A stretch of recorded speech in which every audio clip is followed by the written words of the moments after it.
Alors, donc moi je suis auteur jeunesse de documentaires et de romans et je viens à Saint-Dié pour la sortie d'un atlas qui s'appelle Comment va le monde, qui sort chez Actes Sud Junior et pour le présenter. Voilà.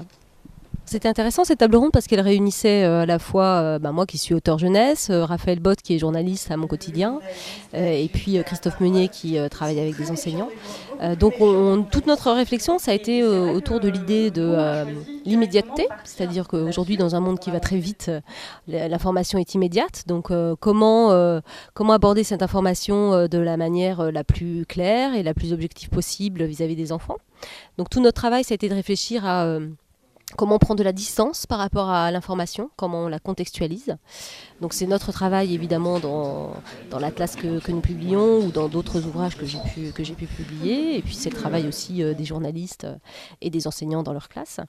Et puis l'autre versant, ça a été de se dire qu'aujourd'hui, dans un monde complexe dans lequel on est un petit peu en perte de repères, quel est le meilleur support pour réfléchir sur le monde d'aujourd'hui. Donc on a réfléchi aux avantages et aux inconvénients des supports qui nous sont offerts et on a souligné la particularité du papier, que ce soit pour la presse jeunesse et pour l'édition et de l'apport que peut avoir ce support dans le traitement de l'information.